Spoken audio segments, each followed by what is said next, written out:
Hello, everyone.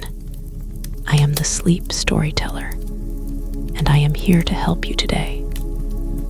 I know you use this video to fall asleep, so before we begin, make sure to like the video and subscribe to the channel. It really helps out a lot. Also, let me know in the comments, where are you from and what time are you listening? Now get comfortable and relax beneath the emerald canopy of the woodland realm, where moonlight draped silver patterns across the moss-laden earth. A whisper of wind stirred the ancient boughs. The air was thick with the scent of pine, damp earth, and something older, something woven into the very roots of the forest. Thranduil, son of Orifer, stood alone upon the high balcony of his halls, his gaze fixed upon the endless expanse of trees stretching far beyond the reach of sight. Once this place had echoed with laughter, with songs that wove through the leaves like threads of golden light. Now, silence lingered where voices once danced. The elves were leaving, one by one, like autumn leaves surrendering to the pull of the wind. They sailed westward to the undying lands, beyond the shores of time and sorrow. Their departure was not abrupt, but slow, an exhale that had lasted centuries, thinning the once vibrant realm into a ghost of what it had been. The stars above shimmered, distant and cold, watching as they had since the first days of Arda. Thranduil's hands rested upon the carved stone railing, his fingers tracing the grooves left by generations before him. He had ruled through war and peace, through the coming and falling of shadows. He had watched the world shift like the tides, unrelenting in its change, and yet he remained. To whom did this land belong now, if not to the fading memory of his people? Was a king still a king without a kingdom? These questions gnawed at the edges of his thoughts, though his face remained impassive, a mask carved from centuries of experience. Behind him, the great hall stood in solemn grandeur, carved deep into the roots of the mountain, their golden lanterns casting only a muted glow. Once, these halls had been filled with music, with the footfalls of his kin moving through the polished stone corridors. Now, they stood quiet, shadows pooling in the corners where light had once danced. The fires burned lower these days, as if mourning those who had gone. A soft footstep echoed behind him. "My lord," came the voice of Gallion, his most trusted attendant. Thranduil turned, his piercing gaze settling upon the elf, who bowed slightly before continuing. "A messenger has arrived from LOTR." At that name, Thranduil's fingers tightened upon the railing. Even the golden woods, untouched by time for so long, were emptying. Galadriel had departed across the sea, and soon Celeborn would follow. LOTR, the heart of so many elven songs, would stand silent beneath its golden leaves, another echo of a world slipping into the past. "What word?" Thranduil asked, his voice measured, though something in his tone carried the weight of inevitability. Gallion hesitated only a breath.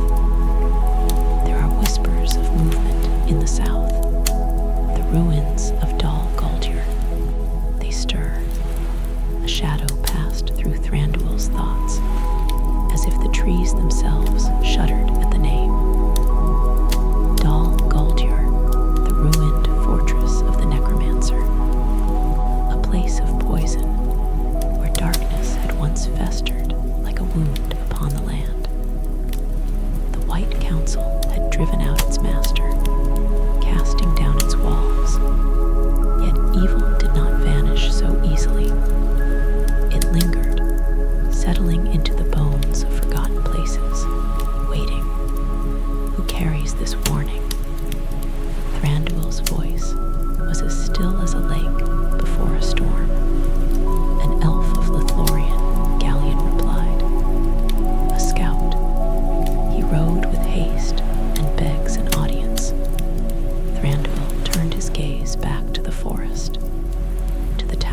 trees that had stood for ages uncounted, their roots woven deep into the land he had sworn to protect.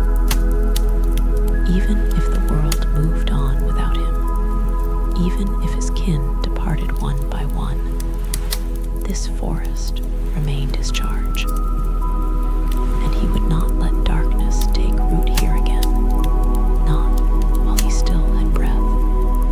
Bring him to me, Thranduil commanded. Galleon bowed and departed, his footsteps fading into the hush of the halls.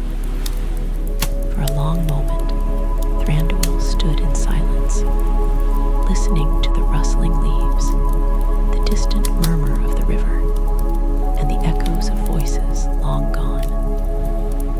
The laughter of Legolas in his youth, the melodies of his people, the solemn prayers spoken in the shadows of ancient trees. All of it fading.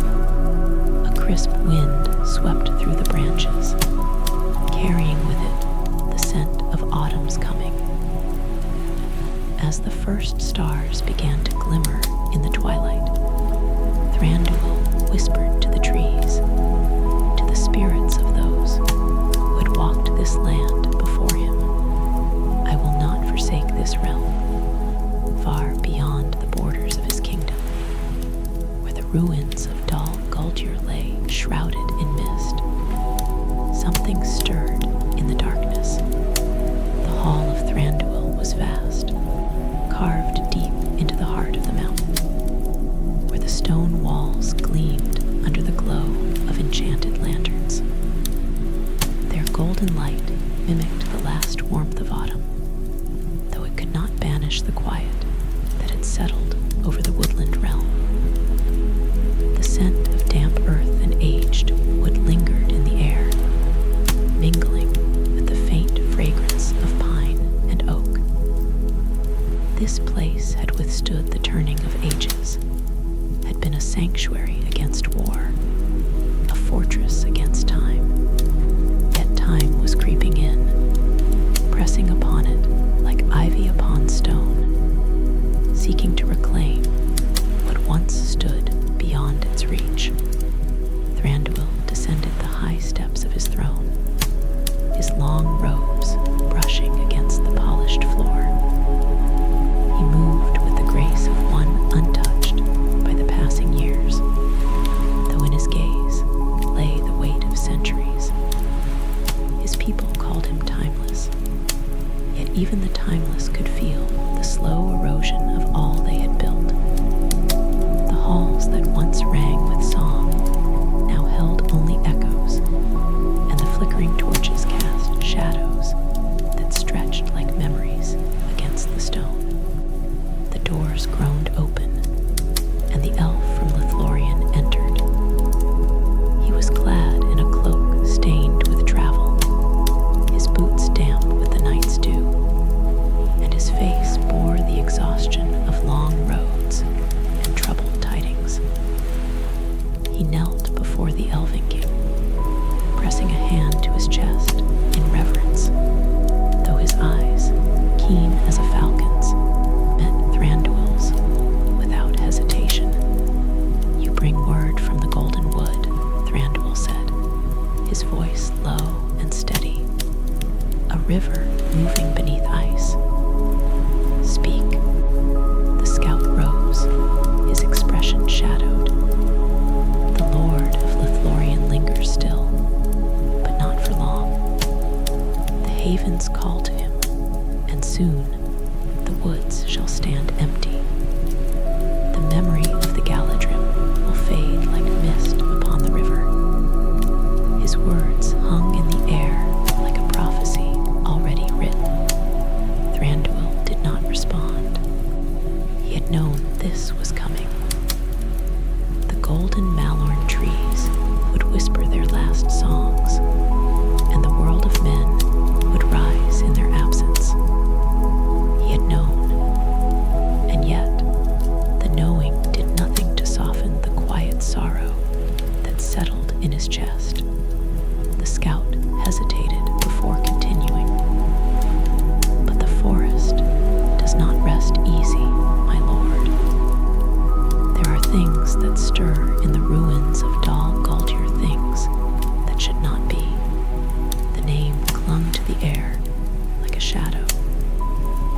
weight pressing into the stone of the hall. Dal Guldur. Thranduil's fingers tightened against the arm of his throne, his nails pressing into the smooth, time-worn wood. That cursed place, that festering wound upon the land, he had seen its rise and its fall. He had walked beneath its blackened towers when the necromancer had spread his shadow over Greenwood, twisting the trees, poisoning the roots of the world. And he had seen its destruction, had watched the White Council cast out its master, had felt the sorcery torn from its foundations like rot from a wound. But he had lived long enough to know that evil did not simply vanish. It retreated, it slumbered, it waited. Speak plainly, he commanded, though his voice was quieter now, colder.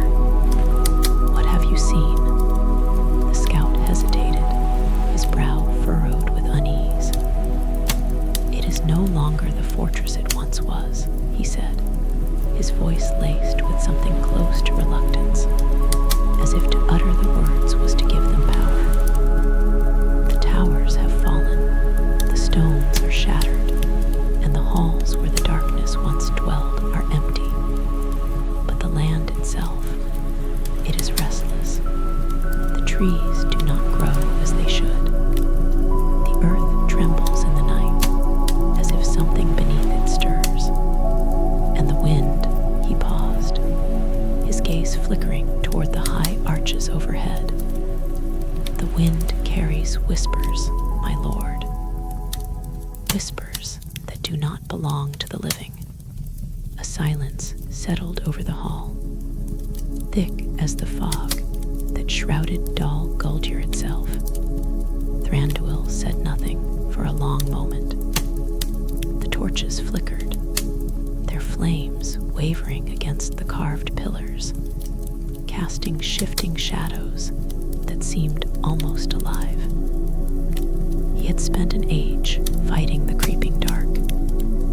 He had seen what it could do, had known the weight of grief when his father fell, had tasted the bitterness of war and the slow erosion of all that was fair in the world. And now, at the very end of the age, when all should be quiet, when all should be fatting into the west with the ships that bore his kin beyond the reach of sorrow. Now, the darkness threatened once more to rise from the bones of the earth. The scout shifted, awaiting an answer.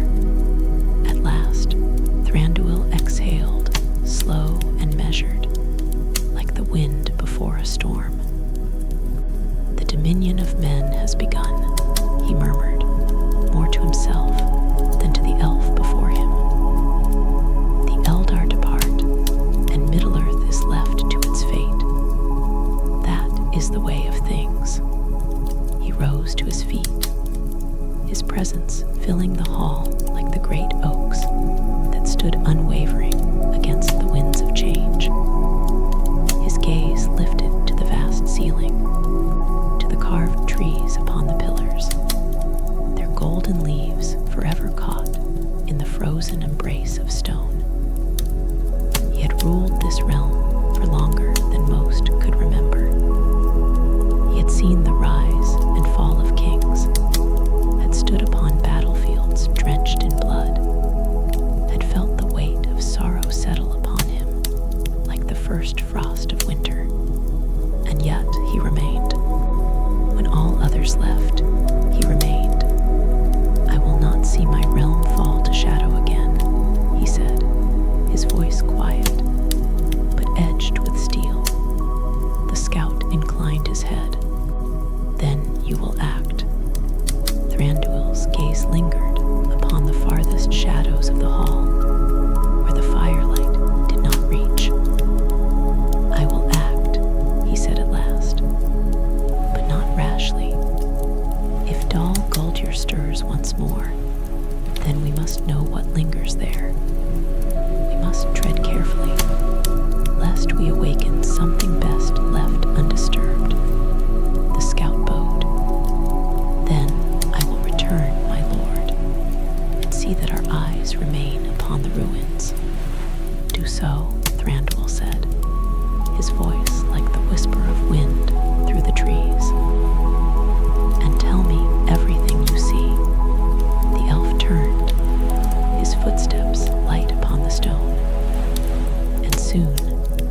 great doors closed behind him, leaving the hall once more in silence. Thranduil remained unmoving, his thoughts drifting like leaves upon a river.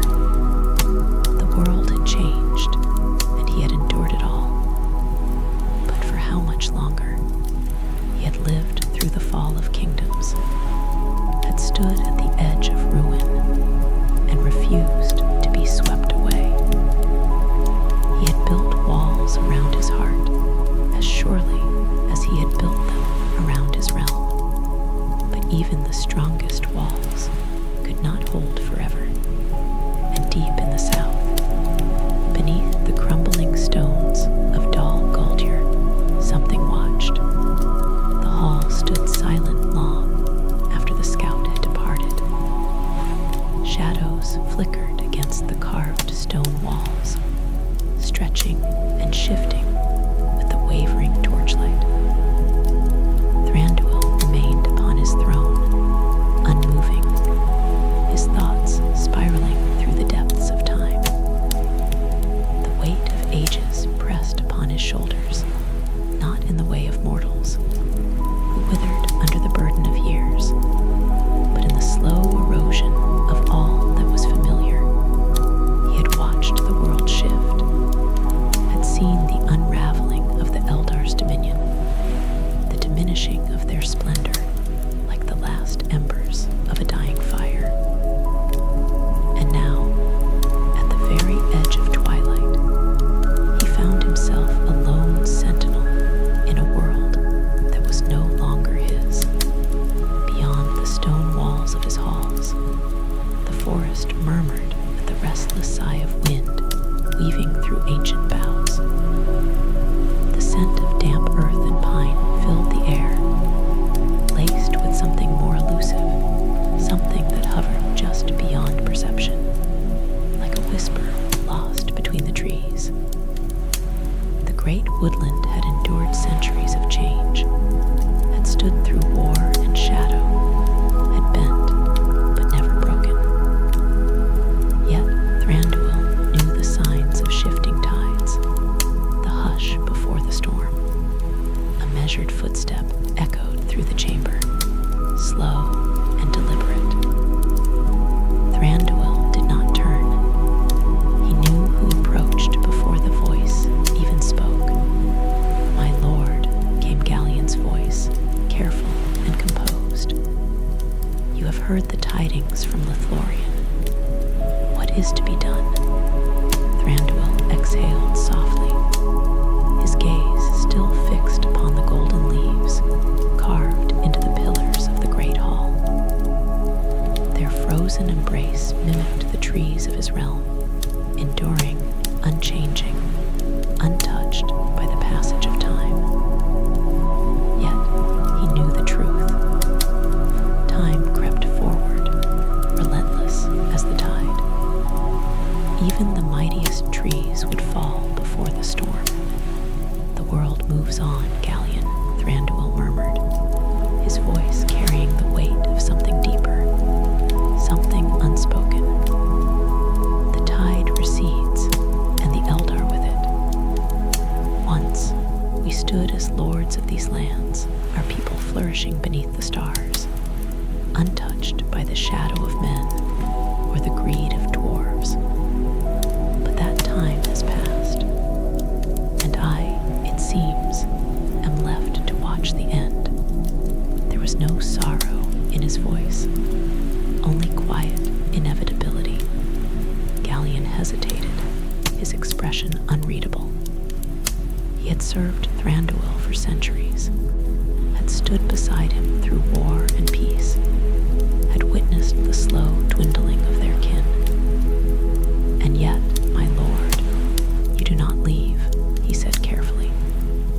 "The ships wait, the havens call, and still you remain. You speak of endings, yet you linger in this place, as though it is not the world that is fatting, but yourself." A flicker of something passed through Thranduil's eyes, something too fleeting to name. When he finally spoke, his voice was softer now,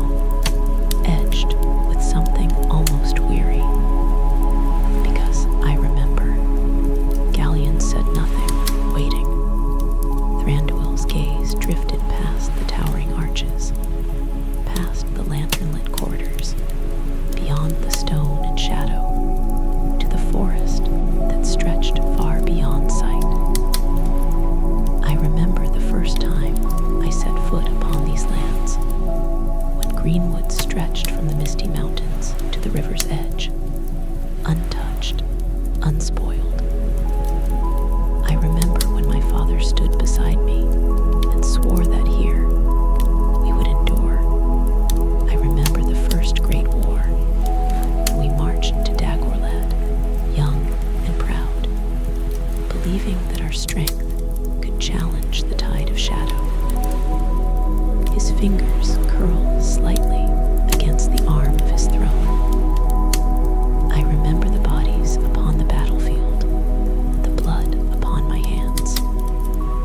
I remember my father falling beneath the banners of Mordor while the sky burned above us. For a moment, the past flickered through his mind in shards of light and darkness.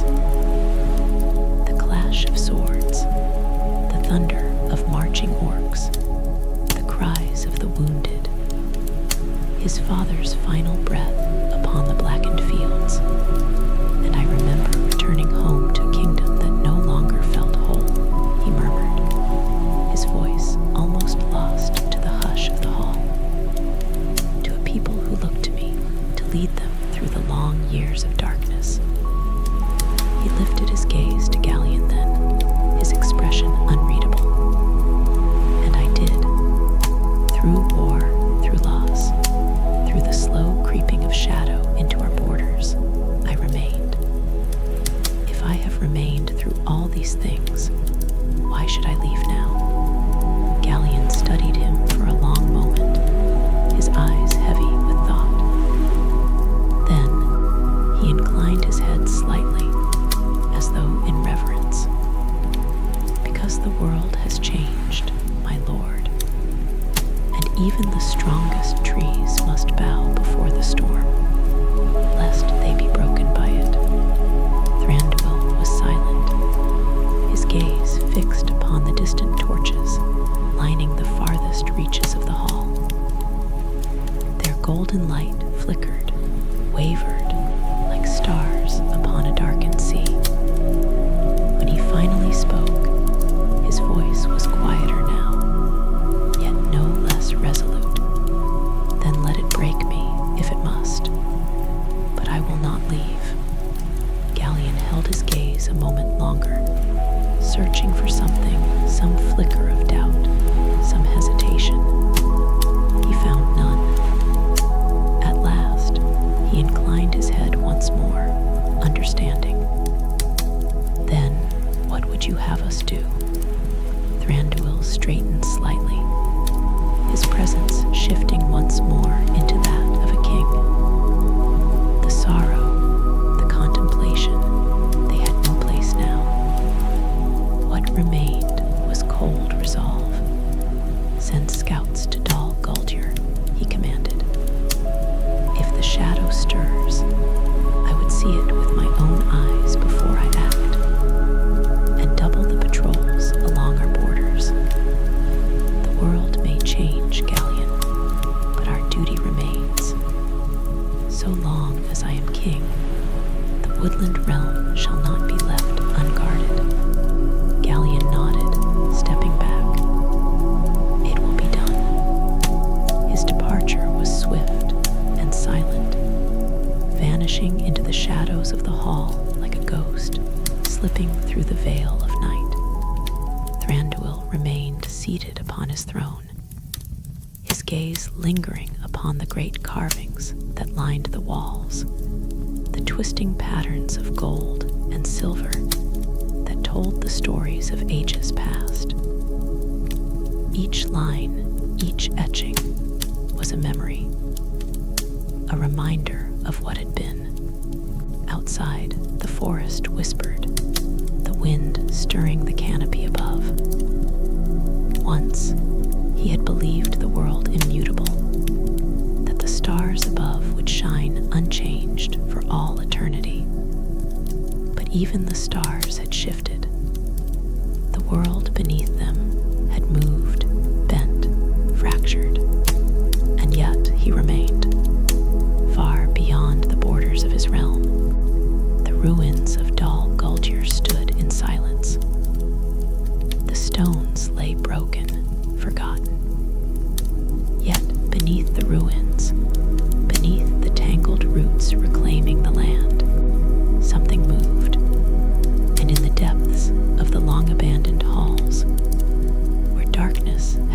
ruled and been cast out, a whisper stirred. It was faint, no louder than a breath upon the wind, yet it carried with it the promise of something old, something waiting, and the forest, though it did not yet know why, trembled.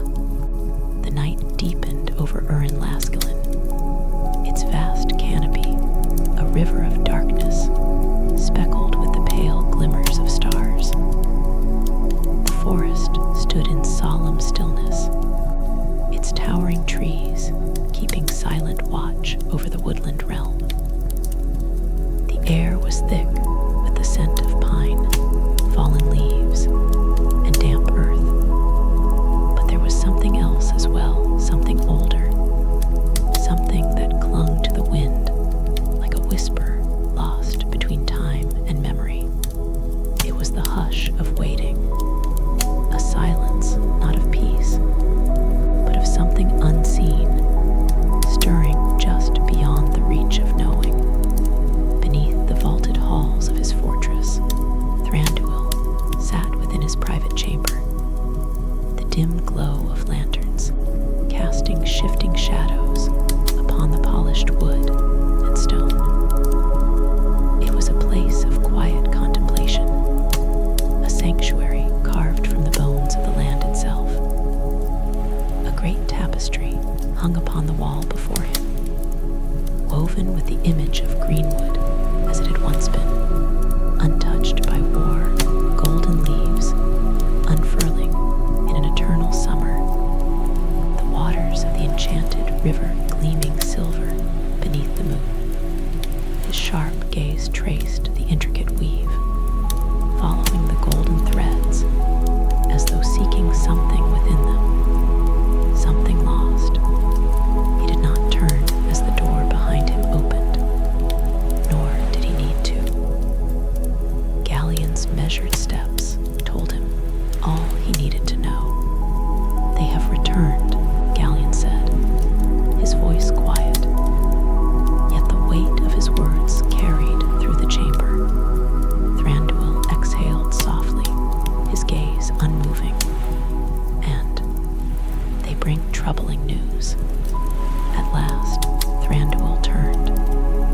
His piercing eyes met Galleon's, unreadable yet sharp as a blade in moonlight. "Speak." Galleon stepped forward, his expression measured, though there was something beneath his composure, something uneasy. "The ruins of Dal Guldur are not as empty as we believed." The name settled between them like a shadow cast, long and dark. "The stones crumble, the halls lie in ruin," Galleon continued, "but something stirs beneath them. The air there is thick, heavy with a presence unseen, as though the land itself remembers the dark hand that once ruled it." He hesitated, his gaze flickering slightly toward the distant glow of the lanterns before returning to Thranduil. "The trees that grow upon its borders bear no leaves. Their roots curl upon themselves, twisted as if recoiling from the soil. And the wind," he paused, his voice lowering, "it carries voices, my lord." Thranduil's expression did not change, but his fingers curled slightly against the armrest of his chair, an almost imperceptible shift. "Voices," Galleon nodded. "They have no source. No tongue speaks them, yet they linger in the air." The scouts said it was as though the ruins were breathing. The silence between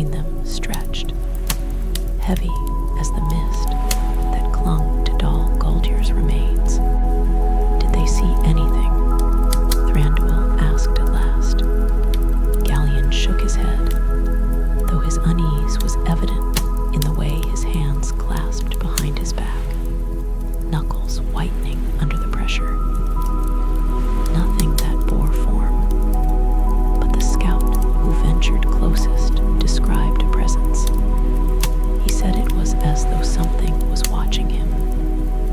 He hesitated, then added, yet when he turned, there was nothing. A cold stillness settled in Thranduil's chest. Dol Guldur had been the necromancer's lair, a festering wound upon the land. The White Council had driven him forth, shattered the fortress's foundation, left it to ruin.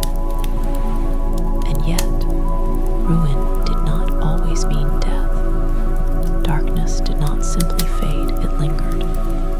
It waited.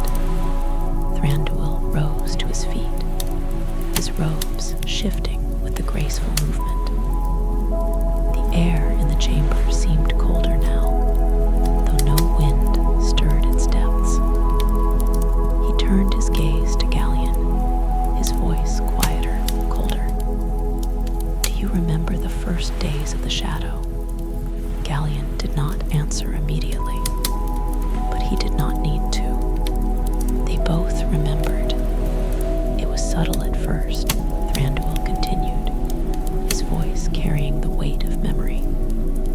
No more than a whisper in the leaves, a hush upon the streams, as though the forest itself feared to wake something long slumbering. And then the sickness came. His jaw tightened slightly. The trees blackened from within. Their roots twisted, their leaves withered before their time. The creatures of the forest became restless, their eyes wild, their cries unnatural. His fingers traced the hilt of the dagger at his belt, though he did not draw it. And then the fear took root, a fear without name, without form, yet present in every shadow, in every space just beyond the light. Gallion spoke carefully, his voice measured. You believe it has returned. Thranduil's breath was slow, deliberate, as though tasting the thought before speaking it aloud. I believe that evil is not so easily banished from the world. He turned his gaze back to the tapestry, back to the golden leaves frozen in time. It changes. It waits. It divides its time in the places forgotten by those who wish to forget. His voice was quiet, yet edged with steel. Dol Guldur may have fallen, but something stirs within its bones. And if we do not act, we may find it has already taken root while we turned our gaze elsewhere. Gallion's brow furrowed slightly, weighing the next words with the careful thought he had always given in service to his king. Then, what must be done, my lord? Thranduil's gaze remained upon the tapestry a moment longer before he turned, his decision already set. I will go. Gallion hesitated. You mean to lead the scouting party yourself? Thranduil's expression did not waver. If the land remembers what once dwelt there, then I would see it with my own eyes. I have walked this realm longer than most who remain. If darkness lingers, I will know it. The chamber felt colder somehow, though the lanterns burned steady. You will not go alone, Gallion said, though there was no question in his voice, only quiet resolve. Thranduil inclined his head slightly, acknowledging the unspoken promise. Gather those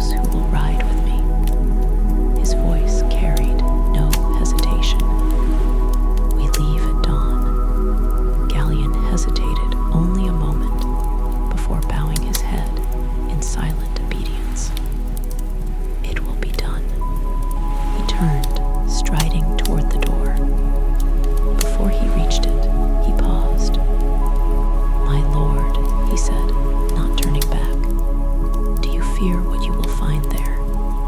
Thranduil did not answer immediately. His gaze drifted beyond the chamber, beyond the halls, beyond the borders of his realm, to the forest that stretched into the vastness of Middle-earth. When he spoke at last, his voice was quiet, distant, almost wistful. "I do not fear the darkness, Gallion." His fingers traced the polished wood of his chair. "I fear what remains of me if I find nothing at all."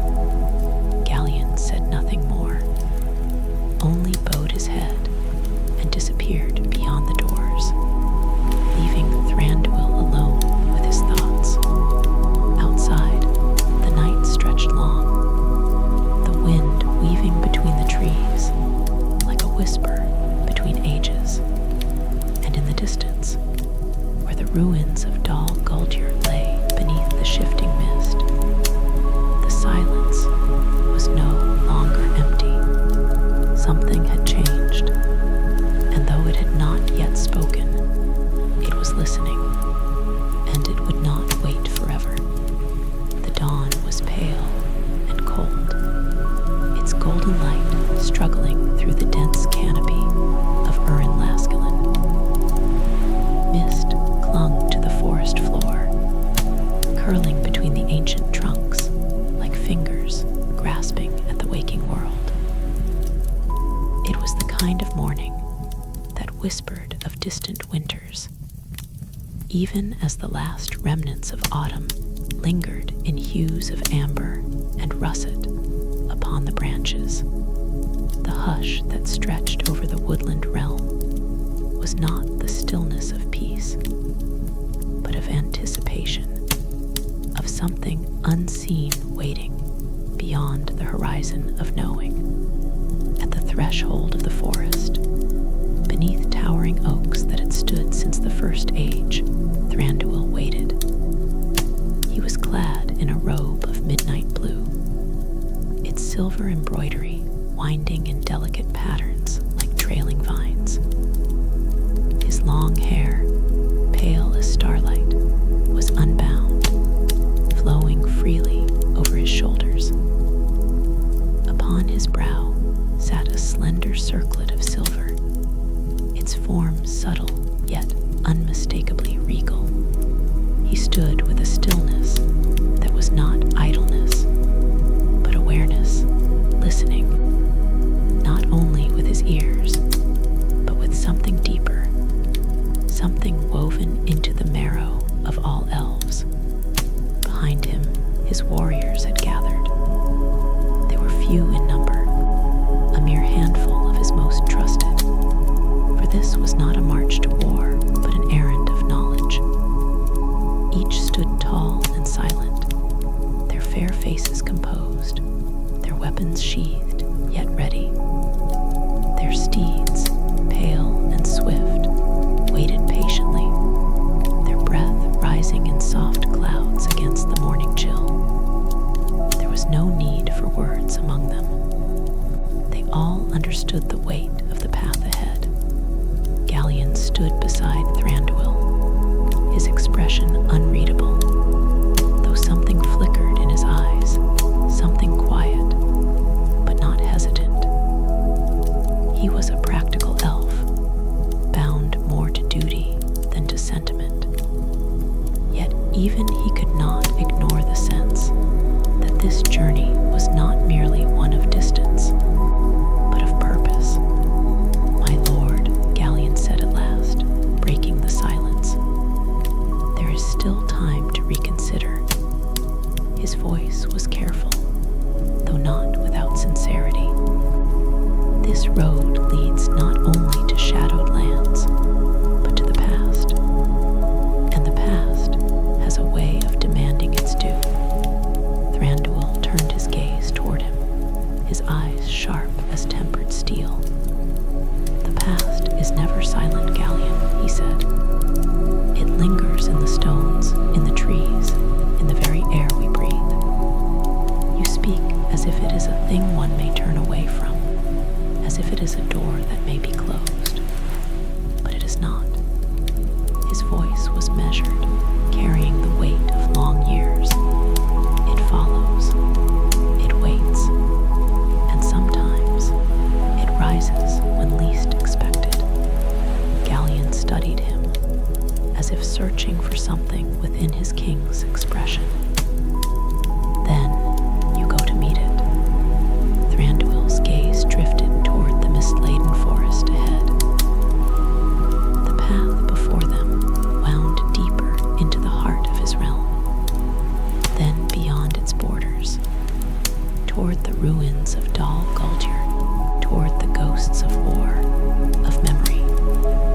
things buried, yet never truly gone. I go to see what remains, he murmured. The world is changing, Galleon. The Eldar depart.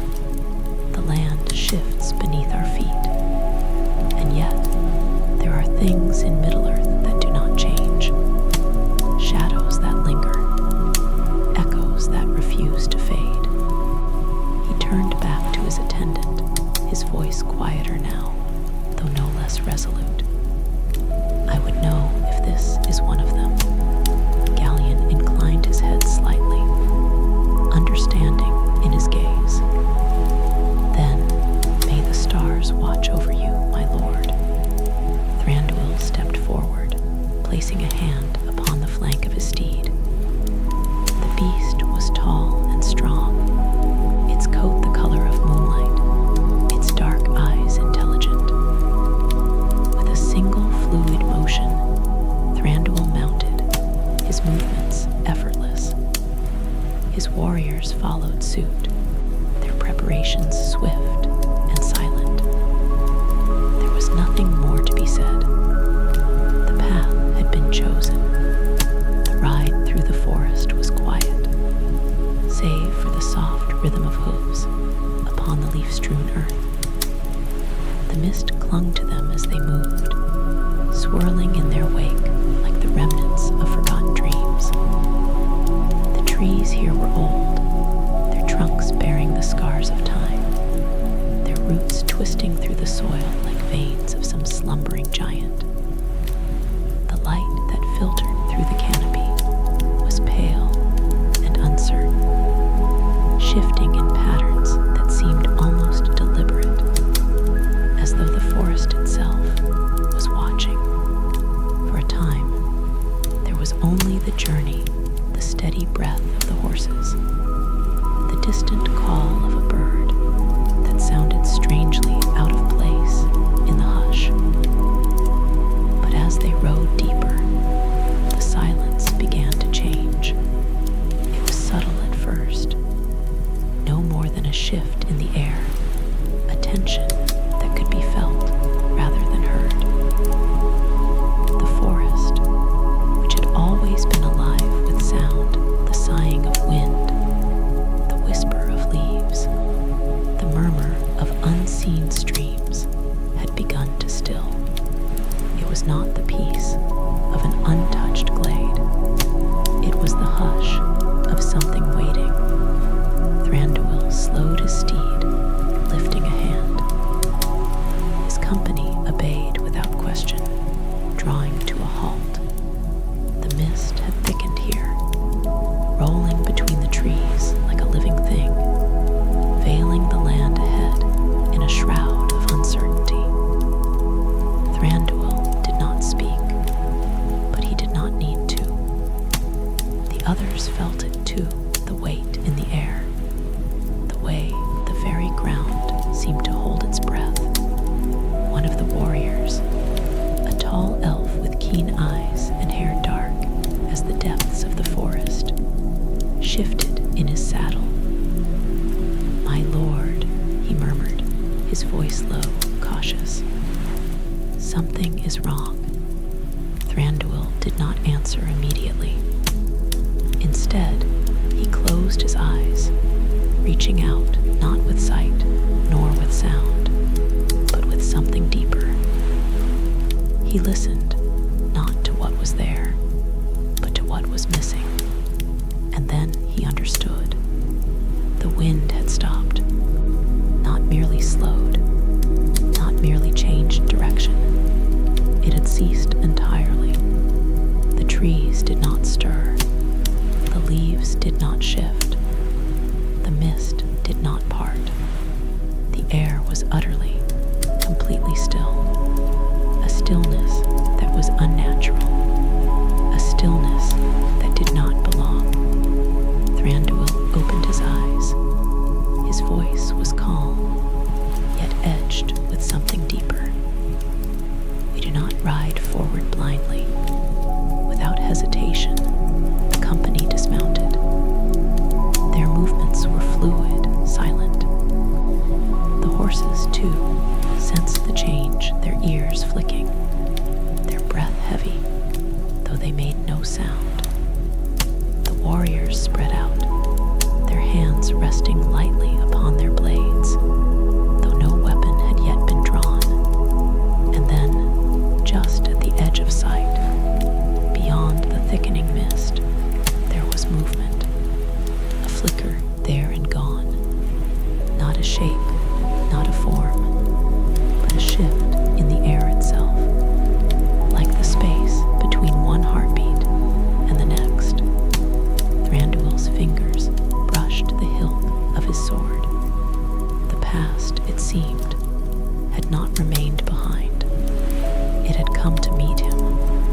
The mist curled thick and unyielding around the ancient trunks of the forest, shrouding the path ahead in a veil of pale silver. It was not the natural mist of the woodland realm, not the gentle breath of morning that clung to the river's edge. This was something else, something deliberate, something aware. It moved with purpose, as if the air itself resisted their presence, hesitating between warning and concealment. Thranduil stepped forward, his movements soundless against the leaf-strewn earth. His warriors followed, their steps measured, careful. The stillness had deepened, pressing upon them like an unseen weight. No birds stirred in the branches above. No insects whispered among the undergrowth. Even the horses, left tethered behind, did not move. A land without sound was a land without life. The path narrowed, winding toward the broken remains of what had once been a fortress of darkness. Dal Guldur. Thranduil did not speak, but his senses stretched outward, weaving into the fabric of the world around him. He had lived long enough to recognize when the land remembered its wounds. And here, deep within the heart of the south, the earth had not forgotten. The ruins of Dal Guldur emerged from the mist like the bones of some long-dead creature, its towers broken, its walls crumbling under the weight of time. Vines wove through shattered stone, reclaiming what once belonged to shadow. Yet, even the roots of the forest grew twisted here, their forms gnarled, as if recoiling from the touch of the earth itself. The fortress was abandoned, and yet it was not empty. Thranduil slowed, lifting a hand. His warriors halted at once, their figures half obscured by the swirling fog. The silence pressed closer, stretching unbearably as they stood at the threshold of something unseen. One of the elves, Laron, a scout with keen eyes, stepped forward, his voice barely above a breath. This place remembers. His gaze flickered toward the archway ahead, where stone steps led into the darkness beyond. Even after all these years, it holds the weight of what once was. Thranduil's fingers brushed against the hilt of his sword, though he did not draw it. He did not need to. He had known since the moment they had entered this place. Dal Guldur had been waiting. Some wounds do not heal, Thranduil murmured. Even when the blade that inflicted them is long gone. Laron nodded, his expression shadowed. Then you believe something still lingers. Thranduil's gaze did not waver. Evil does not simply vanish, Laron. It lingers, like a scent upon the wind. It waits. The mist thickened as they moved forward, swallowing the ruins in an unnatural hush. The ground beneath them was stone now, worn and cracked, yet even the broken foundation seemed to pulse with something unspoken. They passed beneath a shattered archway, their steps careful, their hands hovering near their weapons. At the heart of the ruins lay what had once been the great hall of Dol Guldur.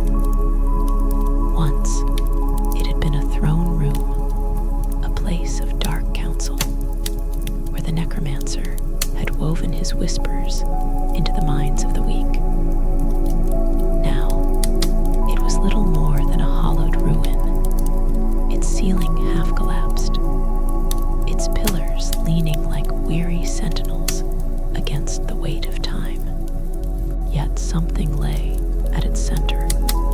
Thranduil stopped. The others followed suit, their eyes falling upon the object that rested upon the raised stone dais where a throne had once stood. A book, bound in darkened leather, its edges charred as if it had been plucked from fire. The book sat in the dust, untouched by time, untouched by decay. It bore no adornment, no markings of any kingdom, yet the very air around it felt heavy wrong, a relic, a remnant of something that should not have been left behind. Thranduil did not move, but he felt the shift among his warriors.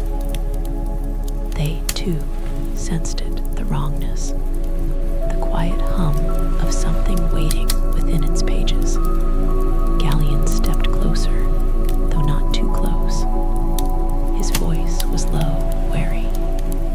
"This does not belong here." "No," Thranduil agreed. "It does not." There were many things left behind when Dol Guldur fell. Weapons, armor, remnants of a war fought in the shadows. But books were not left by accident. Laron exhaled, glancing toward the mist swirling beyond the broken walls. Who would leave such a thing in a place like this? Thranduil's gaze remained upon the book. Someone who intended it to be found. A silence settled over them, thicker than the mist. The weight of decision pressed upon them, unspoken yet heavy. Gallion hesitated before speaking again. "Then, what must be done, my lord?" Thranduil did not answer immediately. His thoughts ran deep, tracing through years of battle, through wars fought against the unseen. Knowledge was dangerous, more dangerous than swords, more enduring than the walls of a fortress. And this knowledge, whatever it was, had been left here for a purpose. To leave it would be folly, he said at last. Others will come, and they will not have the wisdom to fear it. Gallion's expression darkened slightly. "Then you mean to take it?" Thranduil stepped forward, his hand hovering above the book, but not yet touching it. He felt it then, the subtle shift in the air, not wind, not movement, but something deeper. A presence, watching, waiting. His fingers brushed the leather binding. The mist thickened, not violently, not with sound or movement, but with something colder, a hush deeper than silence, something unseen, shifting beneath the surface of the world. Thranduil exhaled slowly, lifting the book into his grasp. The weight of it settled against his palm, not heavy, not burdened by its physical form, but by something else, something woven into the fibers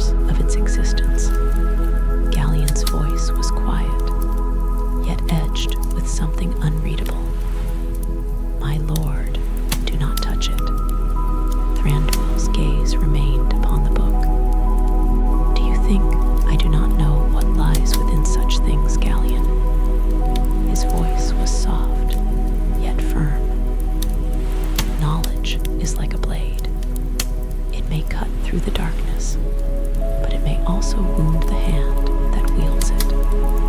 Laron shifted, uneasy. Then we should not linger. If this is what they sought, then we must assume they will return for it. Thranduil's eyes narrowed slightly. No. He turned the book over in his hands, his touch deliberate, his expression unreadable. Whoever came here did not leave of their own will. The realization sank between them like a stone into deep water. The ruins did not merely feel abandoned. They felt hungry. Something had come before them. Something had taken what it wished and left no trace of those who had dared summon it. Thranduil's fingers tightened slightly. "We take it," he said at last, his voice steady, decisive. "And we return it to the woodland realm, where it will be watched, where it will not fall into the hands of those two, blind to fear what they awaken." Gallion hesitated for only a moment before nodding. "As you will, my lord." The book lay in Thranduil's grasp, silent, unmoving. Yet the mist around them did not lift, and deep in the ruins, in the shadows, where the light did not reach, something shifted. The past had been disturbed, and it would not remain quiet. The air within the ruins of Dal Guldur was thick with silence, a silence not born of emptiness, but of something withheld, something waiting. The mist curled in slow tendrils along the broken stone, reluctant to release its hold. The book lay in Thranduil's grasp, its leather binding cool beneath his fingers, its presence far heavier than its size would suggest. The forest did not stir. The wind did not return. It was as if the land itself had taken a breath and held it. Thranduil did not move at once. He stood at the heart of the broken hall, his warriors forming a silent circle around him, their eyes scanning the ruins, their hands never straying far from their weapons. Though no voice had spoken, though no shape had revealed itself, the weight of something unseen pressed upon them. Laron, standing nearest to the shattered archway, exhaled softly. His breath misted in the cold air, yet there was no wind to carry it. "This place does not wish to be disturbed." "No," Thranduil murmured, his gaze sweeping over the ruined chamber. "But it has already been." Gallion stepped forward, his voice low, cautious. "My lord, if something lingers here, then should we not leave before it decides to show itself?" Thranduil's grip on the book tightened slightly. "It already knows we are here, Gallion." His eyes flickered toward the broken pillars, the blackened remains of what had once been a seat of shadow. "It has always known." The hush thickened. The mist did not retreat. For a moment, there was only the sound of their own quiet breaths, the distant drip of water upon stone, the muffled shift of boots upon dust-covered ground. Then, a sound soft but unmistakable. Not a voice, not words. A whisper. It came not from any direction, but from the air itself, threading through the ruins like the last breath of something long buried. It was not the howl of the wind, nor the creak of shifting stone. It was something older, something speaking without a tongue,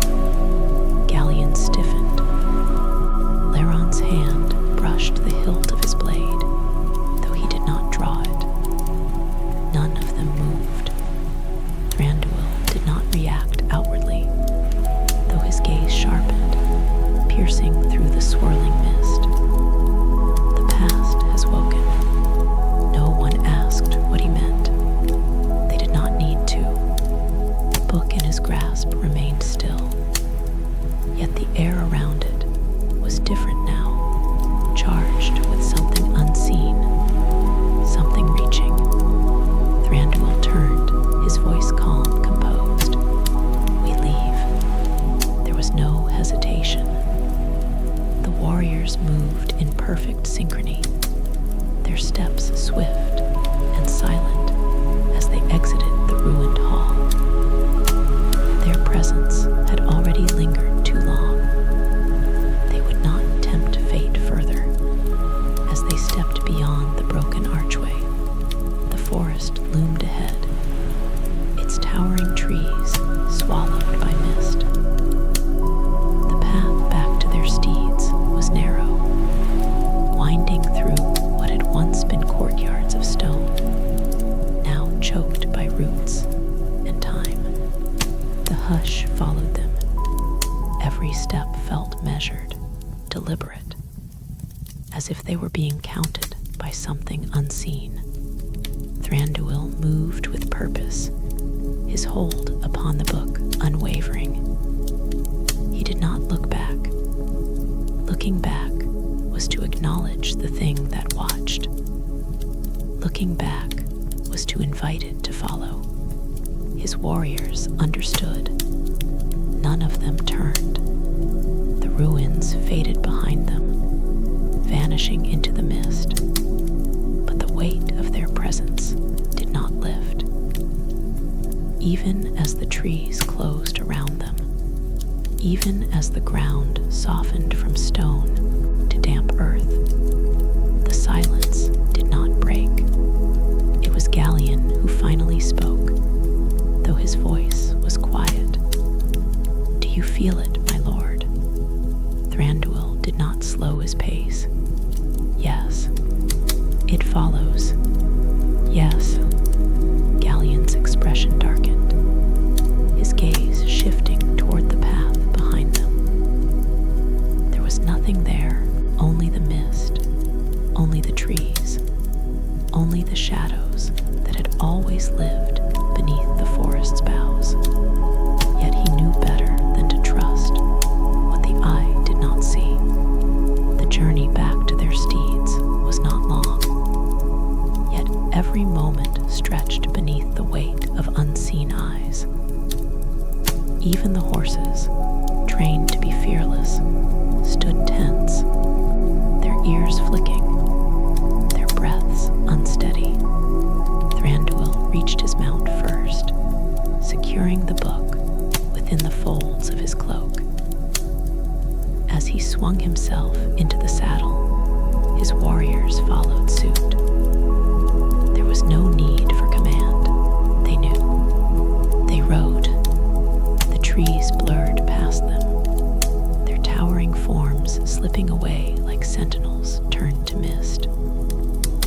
The wind did not return, but the weight of the ruins did not fade. The presence of Dal Guldur clung to them, unseen yet undeniable, like the scent of smoke long after the fire had died. The morning light, once pale, had begun to shift. The sun climbed higher, its golden glow attempting to pierce the canopy above. Yet even as the mist thinned, the hush did not lift.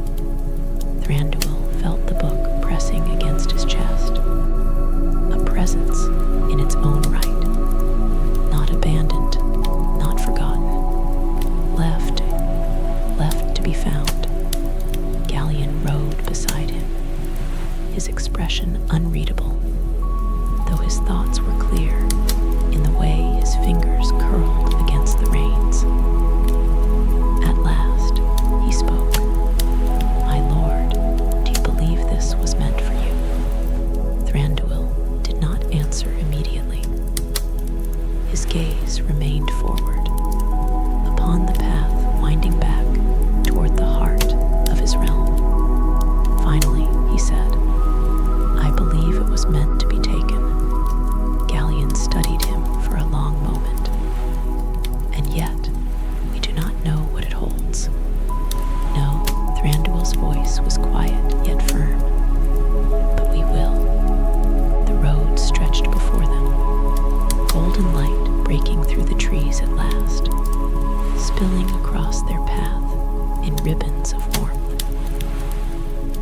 forest of Lascalin had never felt unwelcoming before.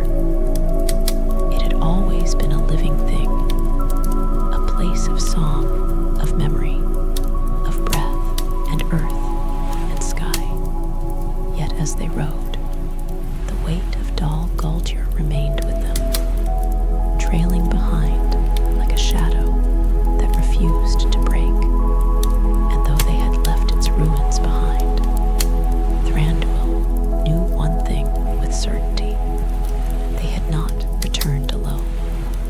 The woodland realm loomed before them, its towering trees stretching skyward like the pillars of an ancient temple.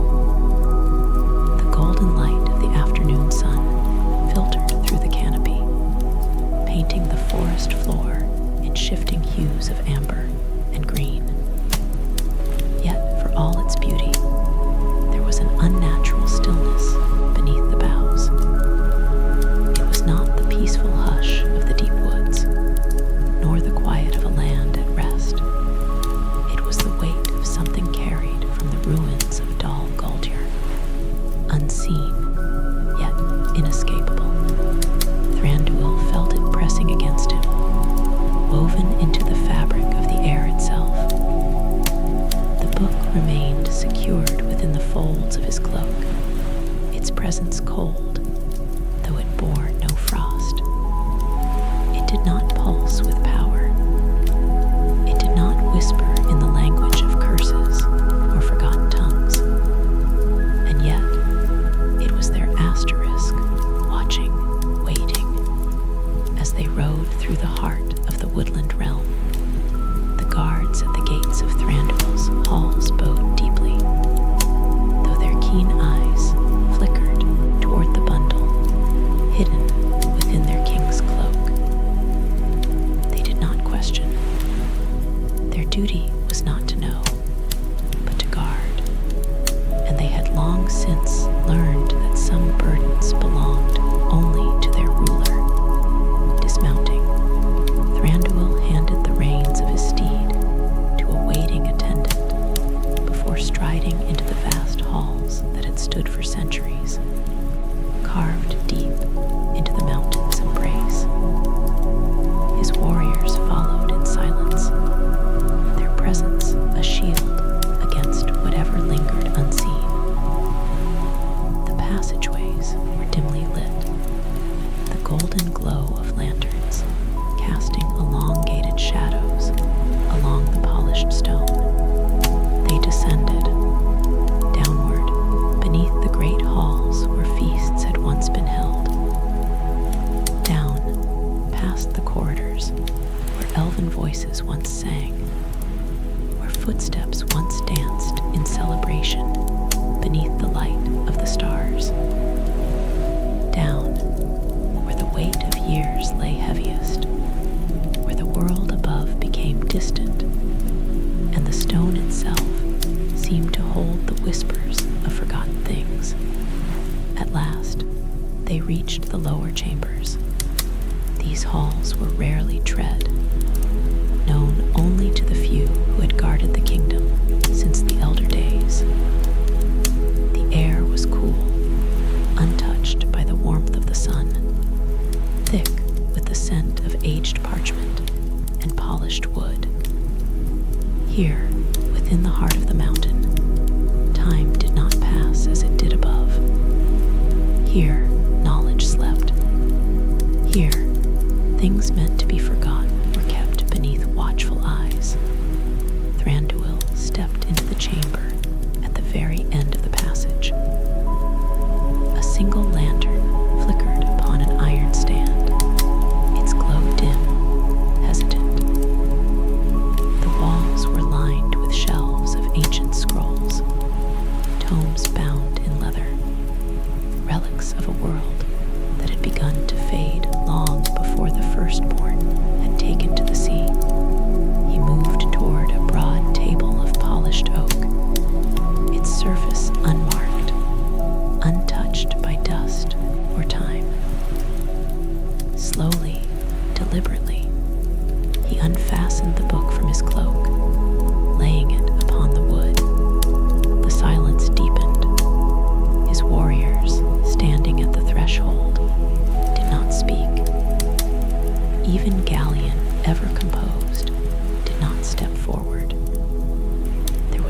something about this chamber, about the book, about the stillness that settled over them now.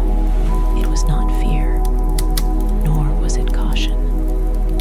It was something else, something unnamed. Thranduil exhaled softly. "Leave us."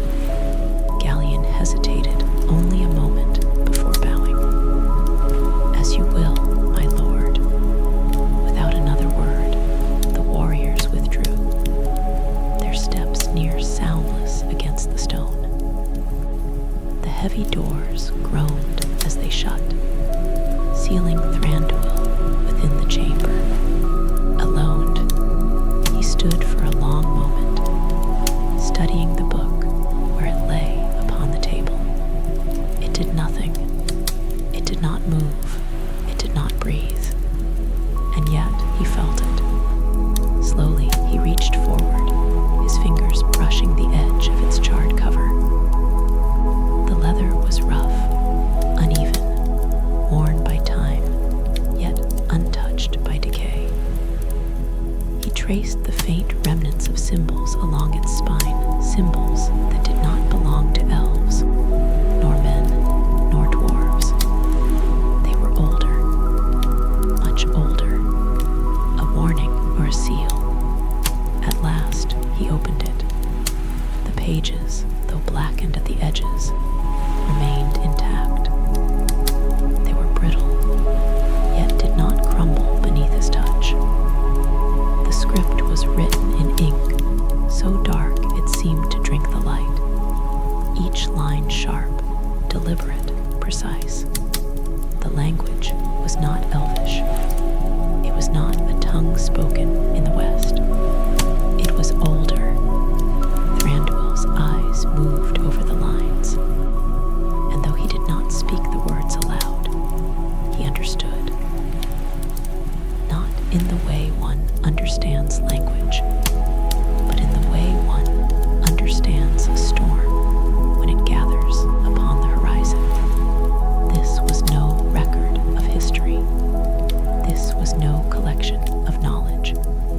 It was asterisk, a summoning asterisk, a calling to something that should not be called, a voice speaking from the dark, reaching beyond the veil of the living, reaching for something long exiled from the waking world. The ink on the page had dried centuries ago, but the intent behind it had not faded. It remained, lingering between the words, waiting, waiting to be read, waiting to be spoken. Thranduil's fingers hovered above the text, his breath measured, his expression unmoving. He had fought against darkness before. He had known its many forms, had seen it take root in the hearts of men, in the greed of dwarves, in the whispered promises of power. But this was different. This was not temptation.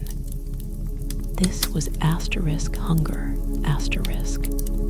A slow, deliberate hunger, waiting for the moment when the right hands would turn these pages, when the right voice would speak these words, waiting for the right door to open. His jaw tightened.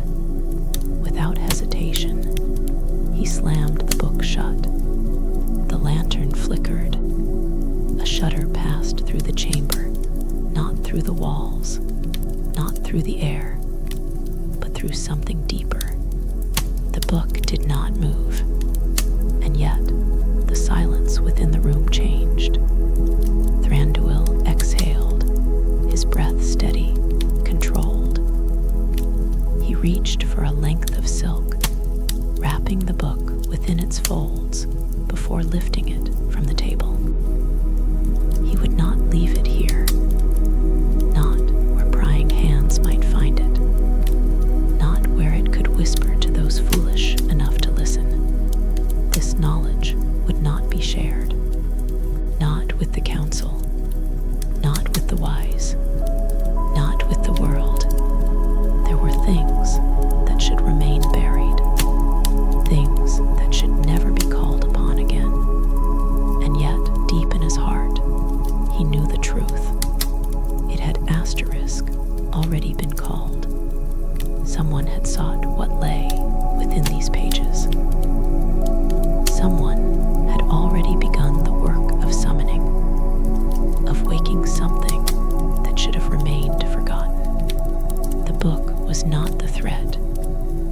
was only the door, and somewhere beyond the edges of sight, beyond the borders of the woodland realm, something was listening, something was waiting, and it would not wait forever. The weight of the book lingered in Thranduil's grasp as he stepped from the chamber, the thick silk wrapped tightly around it. The stone halls stretched before him, cold and unyielding. Yet even within their depths, the air carried something unseen, something that had not been there before. The lanterns burned as they always had, casting golden light upon the polished walls. Yet the shadows stretched longer, their edges sharper. The silence was no longer a companion, but an observer, pressing against him like an unseen force. The door shut behind him with a heavy finality, and the hush deepened. Gallion stood at the end of the corridor, his keen gaze flickering to the bundle in Thranduil's hands before returning to his king's face. He did not ask what had been found within the pages. He had served Thranduil long enough to know that some knowledge was best left unspoken. And yet, there was an unspoken question in his stance, one that did not require words. "It is no mere relic," Thranduil said at last, his voice quieter than before, though it carried the weight of certainty. Gallion exhaled through his nose, his brow furrowing slightly. "You feared as much." Yes, Thranduil moved past him, his steps deliberate, his thoughts sharp. "And I fear it is already too late." Gallion fell into stride beside him, his voice careful, measured. "You believe the summoning has begun." Thranduil's grip upon the book tightened. "I do not believe. I know asterisk." They ascended through the winding corridors of the underground halls, their footfalls near soundless against the stone. The deeper chambers of the woodland realm had always felt distant from the world above, a sanctuary carved into the very bones of the mountain. But now, Thranduil felt it, something just beyond perception, something pressing against the edges of what asterisk should asterisk be. It was subtle, a breath of air that should not be there, a whisper of movement where none had walked, not yet seen, but present and waiting. By the time they emerged into the grand halls above, the golden light of evening had begun to filter through the carved openings in the stone, stretching in long, slanted beams across the polished floor. The warmth of the woodland realm was still present, the scent of pine, of distant rain, of the living forest beyond the gates. But beneath it, the wrongness remained. His warriors had gathered in quiet vigilance, their expressions unreadable, their hands resting lightly upon the hilts of their blades. The air was not thick with dread, but with the kind of readiness that only those who had known more could recognize. They too had felt the shift. They too knew something had asterisk changed. Thranduil did not speak at once. He stood before them, his sharp gaze scanning the great hall, seeing more than what lay before him. He had ruled through war and shadow, through the rise and fall of ages, and he had learned one truth above all others. Darkness did not announce its return. It asterisk crept asterisk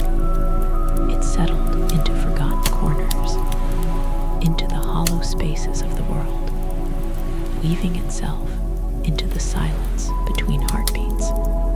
It did not arrive. It was already there. Dol Guldur was not empty, he said at last, his voice a quiet current of certainty. Something has already begun to wake. The warriors remained motionless, their expressions unwavering. None of them questioned. None of them doubted. Gallion, standing at Thranduil's side, did not shift his gaze from the book wrapped in silk. And now, Thranduil looked toward the distant trees beyond the halls, where the last light of day trembled upon the leaves. Now we prepare. Gallion inclined his head. You will call a council. No, Thranduil's gaze remained distant. This is not a matter for council. Gallion's expression flickered, just for a moment. You mean to keep this hidden? Thranduil turned to him then, and in his gaze was something colder than steel. Something that had been forged not by war alone, but by the weight of centuries. If the council learns of this, he said, his voice measured, they will wish to study it. They will seek to understand its origins, to learn what lies within its pages. They will speak the words aloud before they understand what they summon. He lifted the book slightly, and that is precisely what it wants asterisk. A hush settled between them, thick as the mist that had clung to the ruins of Dol Guldur. Gallion exhaled slowly.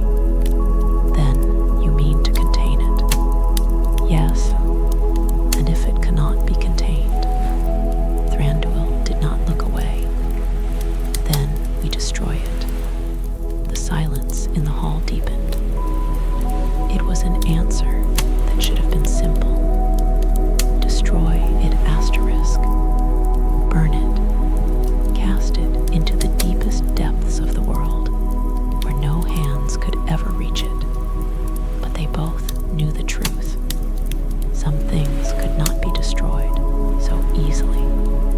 The doors to the hall groaned open, and a figure entered swiftly, a scout, clad in the darkened green of the woodland realm's far-ranging kin. His breathing was steady, though there was something in his gaze that spoke of urgency. He knelt before Thranduil, pressing a hand to his chest. My lord, rise. The scout obeyed, lifting his gaze to meet his king. I bring word from our eastern borders. He hesitated, as though weighing the words in his mind before speaking them aloud. The mist, he paused. It does not lift. A ripple of tension passed through the assembled warriors. Thranduil's gaze remained unreadable. It lingers. The scout nodded. Not only in the south, but along the rivers, through the glades. It spreads, slow but constant. The beasts of the forest grow restless. The trees, he hesitated once more. They do not whisper as they once did. The quiet that followed was not empty. It was a silence filled with asterisk knowing. It had already begun. The book in Thranduil's grasp seemed heavier than before, though it had not changed. It had never been about the words upon the page. It had never been about the knowledge contained within. It had always been about asterisk, opening the door asterisk. Thranduil exhaled slowly, his breath steady, controlled. He turned back toward Gallion, toward the warriors of his realm, toward the shadows that stretched longer than they should.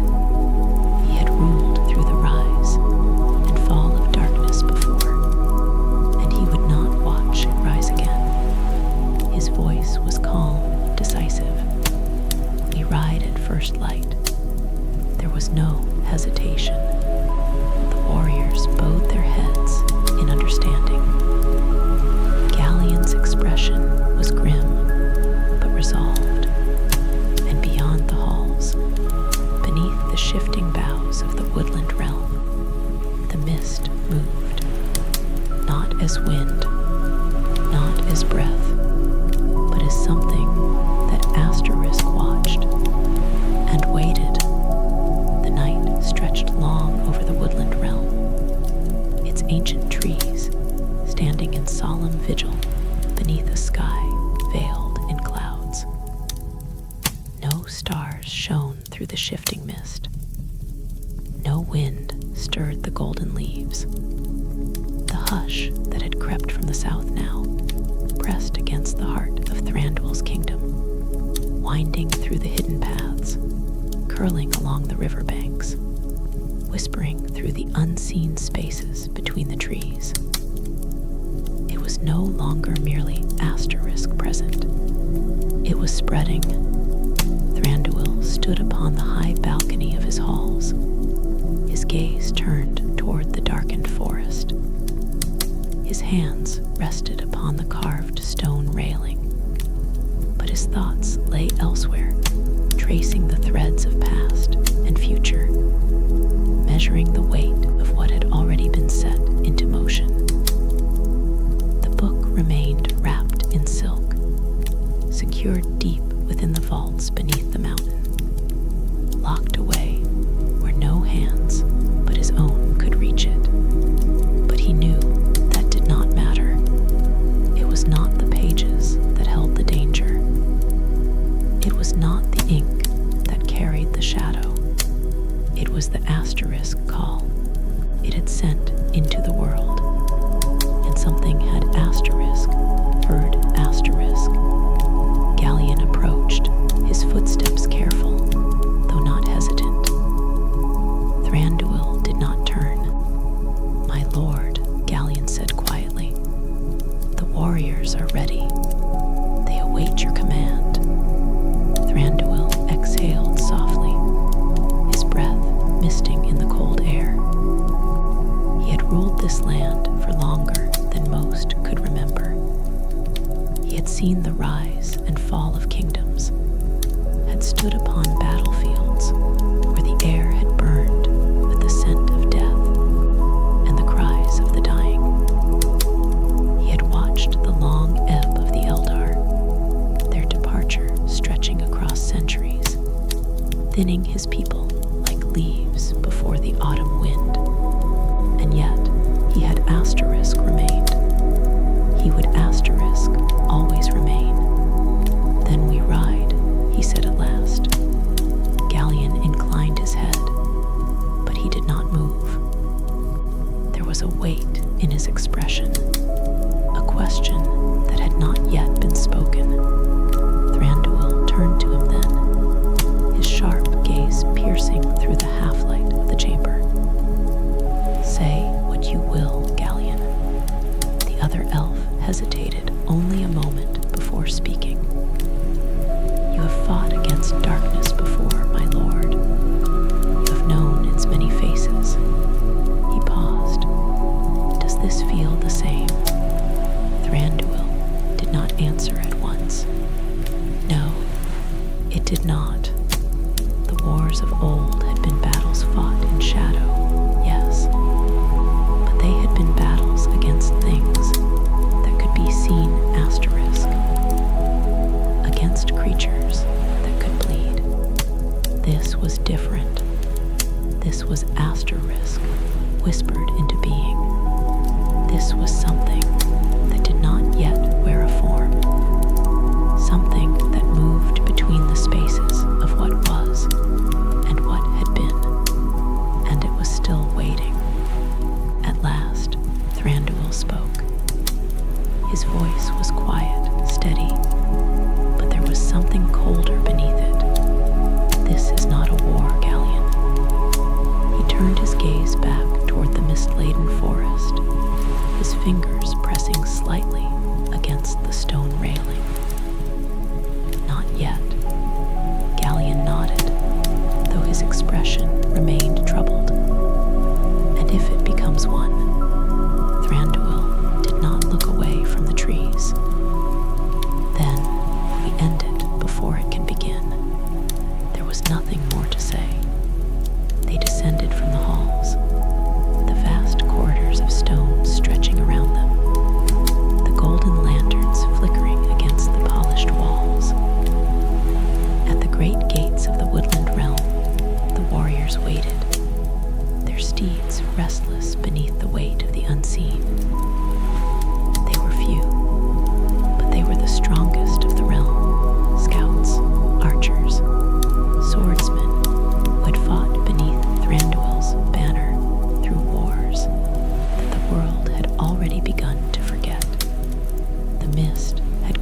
closer in the night.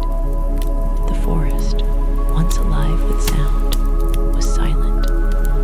Thranduil mounted his steed, his movements fluid, effortless. The others followed, their forms moving as one, each of them sensing the shift in the air, the way the land itself seemed to listen. Without command, they rode. The trees blurred past them, the golden leaves barely visible in the dim light of false dawn. Their path wound toward the eastern borders, toward the rivers where the mist had begun to settle, toward the heart of what had been disturbed. The hush followed them. Every step forward felt as though they were crossing an unseen threshold, moving not just through the land, but through something deeper, something that had been waiting for them to come. They did not slow. By the time they reached the river's edge, the mist was thick, rolling in slow waves across the water. The trees upon the bank stood still, their roots half submerged, their boughs stretching like skeletal hands into the sky. The silence was complete. Thranduil halted his steed, his warriors drawing to a stop behind him. The air smelled of damp earth, of river stones, of something else, something that did not belong. Galleon shifted beside him, his sharp gaze scanning the mist. Then, a ripple, not in the water, not in the trees, but in the asterisk air itself. It was the same shift they had felt in Dal Guldur. The same hush, the same knowing presence asterisk. Thranduil did not move, but he felt asterisk it. Something was watching. Something had been asterisk watching. The stillness stretched, thick as the mist. And then, a whisper, not from the forest, not from the wind, but from the asterisk space between them. It did not speak in words. It did not carry a voice. It was simply their asterisk, a feeling, an intent, a knowing asterisk, wait, asterisk. Thranduil's fingers brushed the hilt of his sword. "We are not alone," Galleon murmured. "No," Thranduil said, his voice quieter than the mist itself. "We are not." For a long moment, nothing moved. Then the mist shifted, not away, but toward them, a slow, deliberate motion, curling through the air, weaving between the hooves of their steeds, wrapping itself around the edges of their cloaks. Not like fog, not like wind, like fingers tracing the shape of what they sought. Thranduil did not flinch. He did not breathe faster. He simply waited, and the mist paused. The air did not shudder. The ground did not tremble, but something unseen looked upon him, measured him, weighed him, and then it withdrew. The mist began to fade, pulling away from the riverbank, unraveling like threads of a tapestry undone. The hush remained, but the weight of its presence lessened. It had seen what it wished to see, and for now, it had chosen to wait. The warriors remained motionless, their bodies coiled, ready. Thranduil exhaled softly, his breath steady. "We return," he said. Galleon hesitated. "My lord, what?" "We asterisk return," Thranduil repeated, his voice edged with something firm.